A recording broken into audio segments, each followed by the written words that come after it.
3 spoon നെയ്യ് നമുക്ക് ഒഴിക്കാം. ചൂടായിട്ടുണ്ട്. നമുക്കിതിലേക്ക് ഒരു 5 സവോള അരിഞ്ഞിട്ട്, വലിയ 5 സവോള അരിഞ്ഞ് വെച്ചിരിക്കുന്നത് അത് നമുക്കൊന്ന് ഫ്രൈ ചെയ്തെടുക്കാം.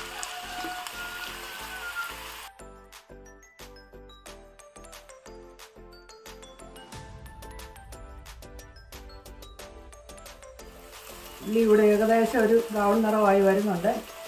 അല്പം കൂടെ ബ്രൗൺ കളറായി കഴിയുമ്പോൾ നമുക്കിത് കോരി മാറ്റാം. ഉള്ളി ഇവിടെ ബ്രൗൺ കളറായിട്ടുണ്ട്. നമുക്കിനി ഇതൊന്ന് കോരി മാറ്റാം. പിന്നെ ഇത് കറുവാപ്പട്ട, ഒരു 6 ഏലക്ക, 6 ഗ്രാമ്പു, ജാതിപത്രി, ബേ ലീഫ് ഇതെല്ലാം കൂടി ഇട്ടൊന്ന് വഴറ്റാം.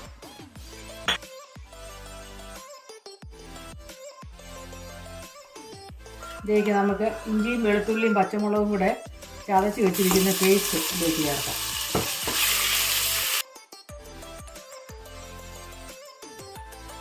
ഇനി നമുക്കിതിലേക്ക് ഒരു മീഡിയം സൈസ് ഒരു 5 തക്കാളി ചെറുതായിട്ട് അരിഞ്ഞത് സ്ലൈസ് ചെയ്തെടുത്തത്.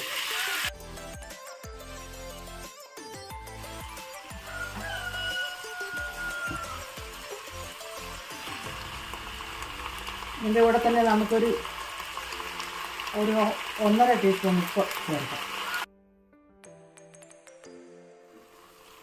തക്കാളിക്കായും ഒക്കെ ഇവിടെ മൂത്ത് എണ്ണ തെളിയാൻ തുടങ്ങിയിട്ടുണ്ട്. നമുക്കിനി മസാല അതിനകത്തോട്ട് ചേർക്കാം. ഒരുപാട് സ്പൈസസ് ഒന്നും വേണ്ട. മറ്റേ പച്ചമുളകും ഒക്കെ ചേർത്തിട്ടുണ്ടല്ലോ. ഒരു 1.5 ടീസ്പൂണ് മുളക് പൊടി, ഇത് കാശ്മീരി മുളക് പൊടിയാണ് ഞാൻ ചേർക്കുന്നത്. 1 ടീസ്പൂൺ മഞ്ഞൾപ്പൊടി, 1 ടീസ്പൂൺ ഗരം മസാലപ്പൊടി, നമ്മൾ വീട്ടിൽ പൊടിച്ച ഗരം മസാലപ്പൊടിയായത്. അതുപോലെ തന്നെ വീട്ടിൽ പൊടിച്ച കുരുമുളക് പൊടി, ഫ്രഷായിട്ടുള്ള കുരുമുളക് പൊടി. ഇത്രയും ചേർത്ത് നമുക്കിത് ഒന്ന് വഴറ്റാം.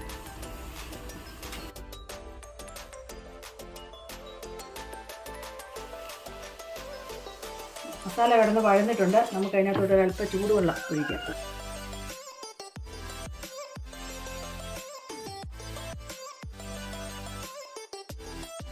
കഴുകി വൃത്തിയാക്കി വെച്ചിരിക്കുന്ന പ്രോൺസ് നമുക്ക് അതിലേക്ക് ചേർക്കാം.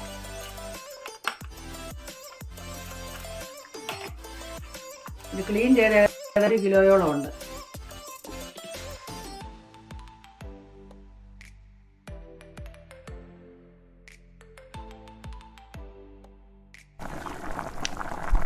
ഇവിടെ പാകമായിട്ടുണ്ട്. നമുക്കിതിനകത്തോട്ട് അല്പം പുതിനയില ചേർക്കാമേ.